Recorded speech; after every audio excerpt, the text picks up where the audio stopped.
ನಾವು ಹೈದರಾಬಾದಲ್ಲಿ ಬೆಳಗ್ಗೆ ಎದ್ದೇಳುವುದಕ್ಕೆ ಸುಮಾರು 8ರಿಂದ 9 ಗಂಟೆ ಆಗಿತ್ತು.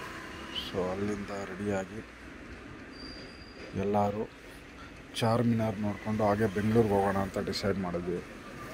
ನೋಡ್ತಾ ಇರ್ಬೋದು, ನಾವು ಉಳಿದಿದ್ದಂಥ ಹೋಟೆಲ್ ಎದುರುಗಡೆ ಮೆಟ್ರೋ ಹೋಗ್ತಾ ಇರೋದು. ಇದು ನಾವು ಉಳ್ಕೊಂಡಿದ್ದಂಥ ರೂಮ್ಸು. ಸೊ ಇಲ್ಲಿಂದ ನಾವು ನಮ್ಮ ಲಗೇಜ್ ಎಲ್ಲ ಎತ್ಕೊಂಡು ಚೆಕ್ಔಟ್ ಆಗಿ ಚಾರ್ಮಿನಾರ್ ಕಡೆ ಹೋಗೋಣ ಅಂತ ಡಿಸೈಡ್ ಮಾಡಿ ಅಲ್ಲಿಂದ ಹೊರಟ್ವಿ. ಬೆಂಗಳೂರಿಗೆ ಹೋಗ್ತಾ ಇದ್ವಿ. ಯಾವ ರೋಡ್ ಇದು?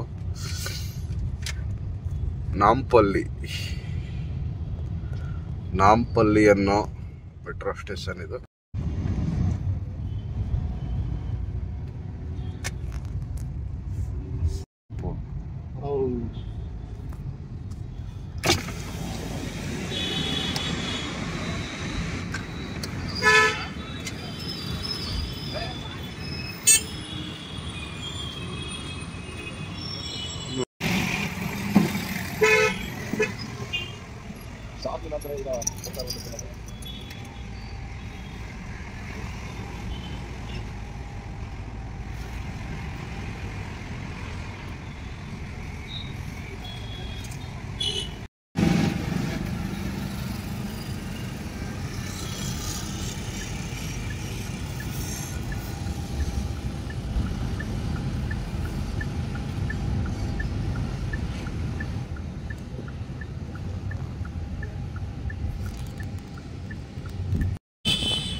ಎಲ್ಲರ ಸೈಡ್ಗಳು ನೋಡ್ತಾ ಇದ್ದೀರಾ. ನಾವಿವಾಗ ಹೈದರಾಬಾದ್ನ ಪ್ರಸಿದ್ಧ ಚಾರ್ಮಿನಾರಲ್ಲಿದ್ದೀವಿ.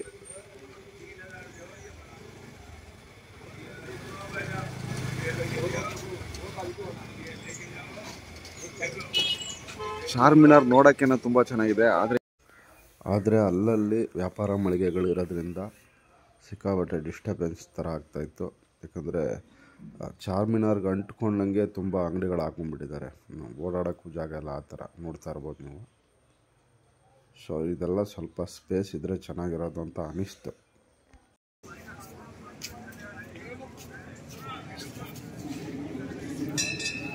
ನೋಡ್ತಾ ಇರ್ಬೋದು, ಈ ಚಾರ್ಮಿನಾರ್ ಸುತ್ತಮುತ್ತ ಈ ಥರ ಸುಂದರವಾದ ಕಟ್ಟಡಗಳಿದ್ದಾವೆ. ನೋಡ್ತಾ ಇದ್ದೀರಾ, ತುಂಬಾ ಚೆನ್ನಾಗಿದೆ. ಮುತ್ತಿನ ನಗರಿ ಅಂತ ಏನಕ್ಕೆ ಕರೀತಾರೆ ಅಂತ ಇವಾಗ ಗೊತ್ತಾಗ್ತಾ ಇದೆ ನನಗೂ.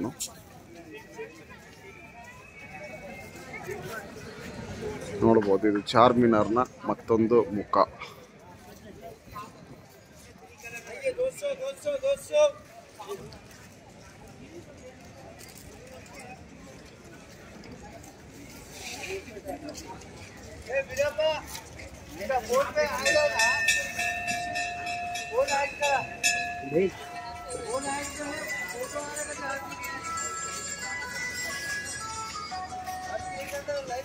ನೋಡ್ಬೋದು, ಇದರ ಸುತ್ತಮುತ್ತ ತುಂಬಾನೇ ವ್ಯಾಪಾರ ಮಳಿಗೆಗಳಿದ್ದಾವೆ.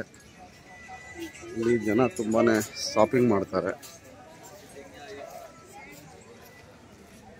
ಬೆಳಗ್ಗೆನೆ ಈಗ ಸಮಯ 9:15. ಜನ ಪ್ರವಾಸಿಗರು ಎಷ್ಟು ಜನ ಇದ್ದಾರೆ ಅಂತ ನೋಡ್ತಾ ಇದ್ದೀರಾ. ಇದೆಲ್ಲ ವ್ಯಾಪಾರ ಮಳಿಗೆಗಳು.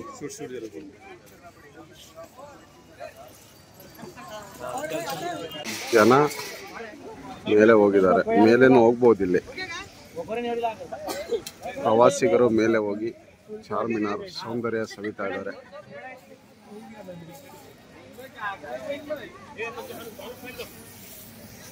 ತುಂಬಾ ಜನ ರೀಲ್ಸ್ ಮಾಡ್ತಾ ಇದ್ದಾರೆ.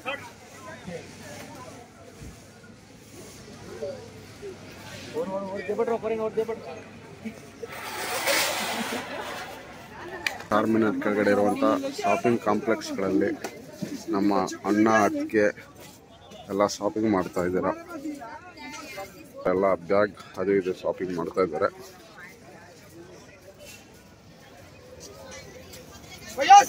ಇದೆಲ್ಲ ಲೇಡೀಸ್ ಐಟಮು, ನಮಗೆ ಅಂತ ಏನಿಲ್ಲ ಬಿಡಿ. ಇಲ್ಲಿ ಬಾಯ್ಸ್ಗೆ ಇಷ್ಟ ಆಗುವಂಥದ್ದು ಏನಿರಲ್ಲ, ಎಲ್ಲ ಬರೀ ಲೇಡೀಸೇ.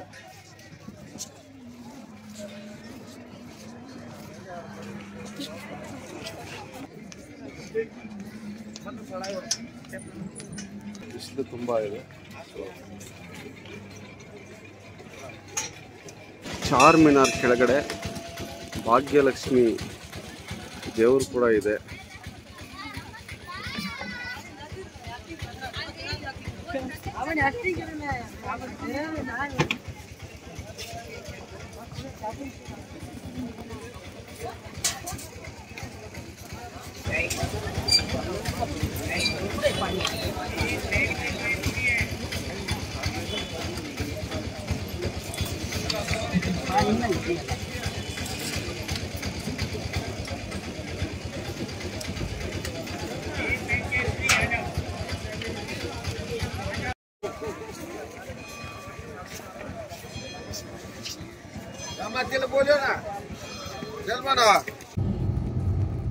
ಬೆಂಗಳೂರಿಂದ ಇಲ್ಲಿಗೆ ಹೈದರಾಬಾದು.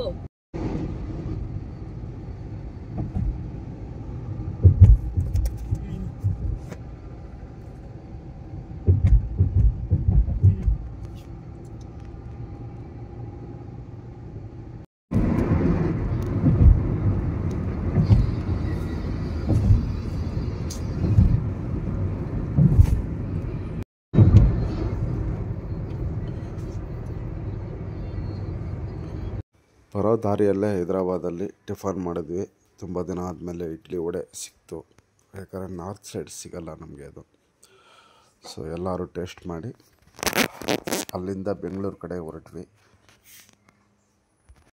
ನೋಡ್ತಾ ಇರ್ಬೋದು, 2 ಲಾರಿಗಳು ಜಿದ್ದು ಬಿದ್ದೋಗ್ತಾ ಇದೆ ರಸ್ತೆಯಲ್ಲಿ. ಈ ಥರ ಅವಾಗವಾಗ ಆಗ್ತಾ ಇರುತ್ತೆ.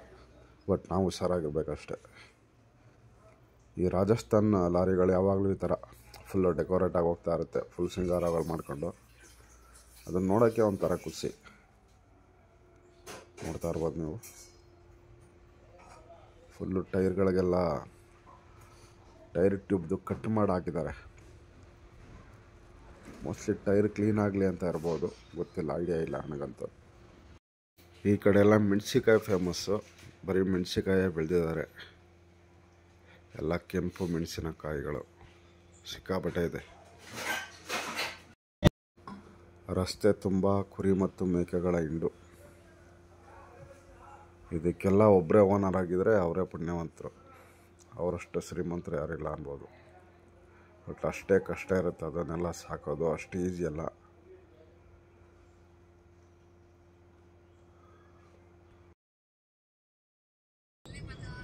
ಇದು ಕೃಷ್ಣಾ ನದಿ. ಇದಕ್ಕೆ ಮುಂದೆ ಕರ್ನಾಟಕದಲ್ಲಿ ಬರುವಂಥ ತುಂಗಾಭದ್ರಾ ನದಿ ಸೇರಿ 2 ಶ್ರೀಶೈಲಮಲ್ಲಿ ಸೇರುತ್ತೆ. ಅಲ್ಲಿ 2 ನದಿಗೂ ಸೇರಿ ಒಂದು ದೊಡ್ಡ ಡ್ಯಾಮ್ ಇದೆ. ಅಲ್ಲಿಂದ ಕೃಷ್ಣಾ ನದಿ ಕಂಟಿನ್ಯೂ ಆಗುತ್ತೆ.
ಪುನೀತ್ ಏನು ಪುನೀತ್ ಇದು?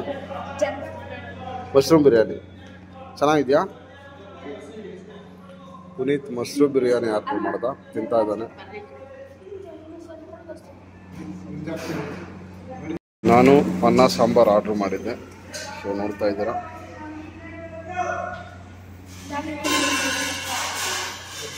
ಫರಮ್ ಕೂಡ ಅದೇ.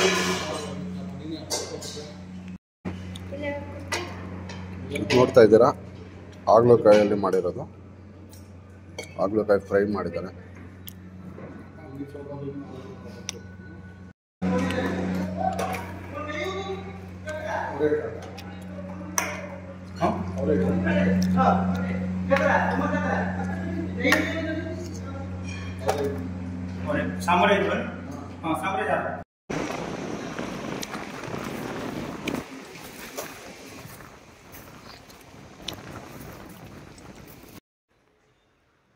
ಹೋಗ್ತಾ ಇರೋ ದಾರಿಯಲ್ಲಿ ನಮ್ಮ ಲೆಫ್ಟಲ್ಲಿ ಕಿಯಾ ಮ್ಯಾನುಫ್ಯಾಕ್ಚರಿಂಗ್ ಕಂಪ್ನಿ ಸಿಕ್ತು. ನಮ್ಮದು ಕಿಯಾ ಕಾರ್ ಆಗಿರೋದ್ರಿಂದ ಸ್ವಲ್ಪ ಇಂಟ್ರೆಸ್ಟ್ ಜಾಸ್ತಿನೇ ಅದ್ರ ಮೇಲೆ. ಸೊ ಈ ಕಡೆಯಿಂದ ಹೋಗ್ಬೇಕಾದ್ರೂ ನಾನು ನಿಮಗೆ ತೋರಿಸಿದ್ದೆ ಕಿಯಾ ಕಂಪ್ನಿ, ಬಟ್ ಇವಾಗ ರೋಡ್ ಸೈಡಲ್ಲೇ ಇದೆ. ಆ್ಯಕ್ಚುಲಿ ಕರ್ನಾಟಕಕ್ಕೆ ಇತ್ತಂಥ ಕಂಪ್ನಿ ಇದು, ಬಟ್ ನಮ್ಮ ಗೌರ್ಮೆಂಟ್ ಅಷ್ಟು ಇಂಟ್ರೆಸ್ಟ್ ತೋರಿಸ್ತಾನೆ ಇರೋದ್ರಿಂದ ಅದು ಆಂಧ್ರ ಪಾಲಾಗಿದೆ. ಜಾಗದ ಕೊರತೆಯಿಂದ ಆಂಧ್ರ ಪ್ರದೇಶದ ಪಾಲಾಗಿದೆ. ಬಟ್ ಬೆಂಗಳೂರಿಗೆ ಹತ್ರನೇ 130 ಕಿಲೋಮೀಟರ್ ಆಗುತ್ತೆ, ಇಲ್ಲಿಂದ 130 ಕಿಲೋಮೀಟರ್. ಬಟ್ ನಮ್ಮ ಕರ್ನಾಟಕದಲ್ಲಿ ಇದ್ದಿದ್ರೆ ಚೆನ್ನಾಗಿರೋದು, ಒಂದಷ್ಟು ಉದ್ಯೋಗಗಳು ಸೃಷ್ಟಿಯಾಗಿರೋದು ಅಂತ ಅನ್ನಿಸ್ತು ಪರ್ಸ್ನಲಿ.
ಕರ್ನಾಟಕ ಇನ್ನೊಂದು 30 ಕಿಲೋಮೀಟರ್ ಅನ್ನುವಾಗ, ಅಂದರೆ ಬಾಗೇಪಲ್ಲಿ ಹತ್ತತ್ರ ಬರಬೇಕಾದ್ರೆ, ಇದೆಲ್ಲ ಹಿಂದೂಪುರ ಡಿಸ್ಟಿಕ್ ಅನ್ಕೋತೀನಿ, ಬೆಟ್ಟಗಳಲ್ಲೇ ಅಲ್ಲಲ್ಲೇ ಬೆಂಕಿ ಕಾಣಿಸ್ಕೊಂಡಿತ್ತು.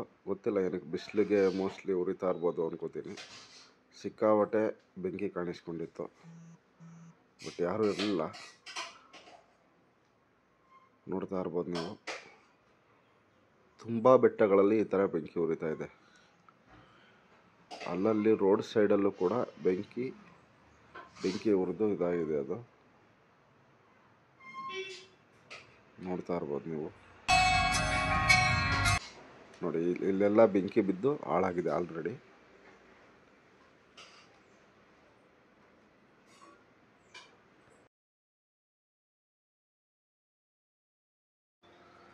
ಅಂತೂ ಇಂತೂ ಆಂಧ್ರ ಪ್ರದೇಶ ಮುಗಿಸಿ ನಮ್ಮ ಕರ್ನಾಟಕಕ್ಕೆ ಎಂಟ್ರಿ ಆದ್ವಿ. ನೋಡ್ತಾ ಇದ್ದೀರಾ, ಸುಸ್ವಾಗತ ಕರ್ನಾಟಕ.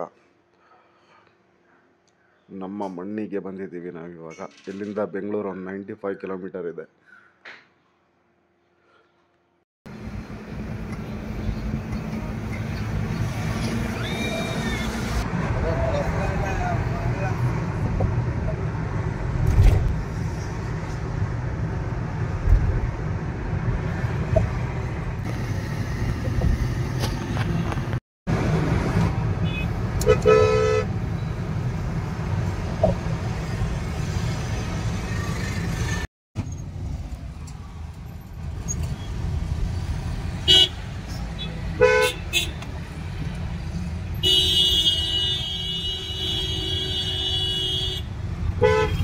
ನಾವು ಮನೆ ಬರೋ ಅಷ್ಟರಲ್ಲಿ 9:30 ಆಗಿತ್ತು.